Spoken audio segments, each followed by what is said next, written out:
Good evening everyone. उम्मीद है इंशाल्लाह सब ठीक होंगे। और मैं जो नए स्टूडेंट्स हैं उनको मैं वेलकम कहना चाहूँगा और खुशामदीद कहना चाहूँगा। बहुत स्टूडेंट्स मुझसे ये पूछते हैं कि E is equal to M C square का एक्चुअल मीनिंग क्या है, इसका जो है ना क्या मतलब है, लोग इसको क्यों यूज़ करते हैं। और जो है ना जब भी हम फिज़िक्स का डिफिनीशन करते हैं तो कोई भी हमसे पूछते हैं कि मास और जो है ना और एनर्जी आपस में जो है ना रिलेशन ज़ाहिर करता है, उसका जो है ना आपस में कोई ख़ास बेसिक रिलेशन है या इंटर कन्वर्टेबल है, तो इसका क्या मतलब है। बहुत से लोग मुझसे जो है ना इसके बारे में क्वेश्चन करते हैं। तो मैंने सोचा कि क्यों ना मैं इसके बारे में एक वीडियो ना बनाऊं, ताकि इससे बहुत से लोगों मुफीद जो है ना फ़ायदेमंद हो सके, मतलब इससे फ़ायदा ले सके। तो चलिए आते हैं। इन 1905 Einstein published his famous papers which war special theory of relativity, photo electric effect and energy mass equivalence.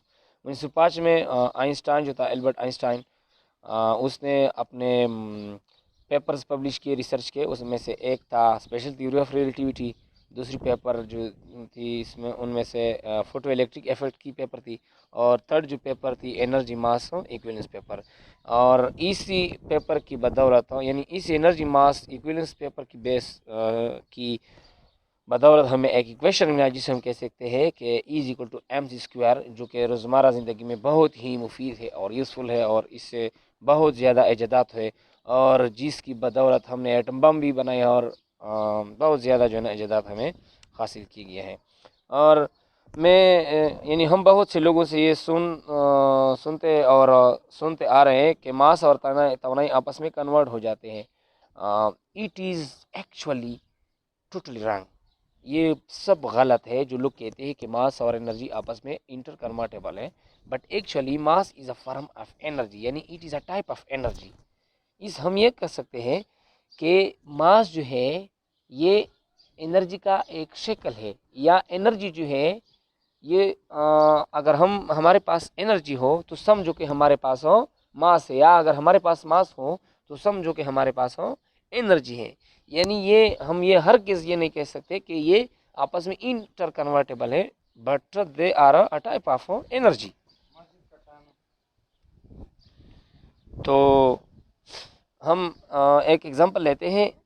If m is equal to 10 kg, अगर हमारे पास एक मास है, इसका वज़न 10 किलोग्राम है, और स्पीड ऑफ लाइट अगर हम इसमें पुट करें तो हमें हासिल हो जाएगी energy is equal to 9×10⁻17 joule. तो इसका मतलब ये हुआ कि बहुत ही कम मास में बहुत बड़ी तवानाई मौजूद होती है। इसका मतलब ये नहीं हुआ कि हम अगर एक मास को स्पीड ऑफ लाइट के साथ थ्रू करें, यानी उसको हम फेंक लें, तो फिर ये कन्वर्ट हो जाएगी एनर्जी में। ये कंसेप्ट 100% रंग है। आपको किसी भी टीचर ने शायद बताया होगा कि हम एक मास को स्पीड ऑफ लाइट के साथ अगर हम इसको फेंक लें तो फिर ये जो है ना एनर्जी में कन्वर्ट हो जाएगी। ये टोटल रंग है, because mass can not travel with the speed of light. Mass जो है ना ये स्पीड ऑफ लाइट के साथ कभी भी नहीं ट्रेवल कर सकती। और दूसरी बात, एक रीज़न तो ये हो गई कि मास can not travel with the speed of light, यानी मास जो होती है ये स्पीड ऑफ लाइट के साथ कभी भी जो है ना मोशन नहीं कर सकती। और दूसरी बात यह है कि ये जो हमारे पास इक्वेशन अखज़ किया गया है, आइंस्टाइन का जो इक्वेशन है एनर्जी मास इक्विवेलेंस की, is equal to M C square, ये इक्वेशन जो है ना रेस्ट के लिए है, रेस्ट मास के लिए है, ये मोशन के लिए नहीं किया गया है। ये हमें जब मैं इंशाल्लाह दूसरी वीडियो बनाऊंगा, इसका डिराइवेशन मैं आपको बताऊंगा कि ये किस तरह हम डिराइव करते हैं। But actually this equation has been derived just for the rest mass, यानी ये जो इक्वेशन है ये रेस्ट मास के लिए डिराइव किया गया है। ये स्पीड ऑफ लाइट के साथ जो है ना, या कुछ कोई और अगर कोई मास हम जो है ना थ्रो कर रहे होते हो, तो मोशन के लिए ये जो है ना डिराइव नहीं किया गया है शॉर्टली। तीसरी रीज़न ये है कि ये है बेसिकली इज इक्वल टू ना, यानी E square is equal to P square C square plus N square C की ताकत 4। अगर हम रेस्ट मास ले, यानी अगर हम मास को ज़ीरो ले ले, तो इसका मतलब ये हुआ कि P is equal to zero. तो पी अगर हम इसमें ज़ीरो पुट कर ले तो ये टर्म तो ज़ीरो हो गई, ये टर्म रह गया सिर्फ। तो E square is equal to M square C की ताकत 4। फिर हम इसको जो है ना सिंप्लीफाई कर लेते हैं with the help of under root, तो हमें हासिल होता है equation is equal to M C square. इसका जो है ना लंबा चौड़ा प्रोसेस है, इंशाल्लाह मैं दूसरी वीडियो में इसका प्रूफ बताऊंगा कि E equal to M C square किस तरह आता है।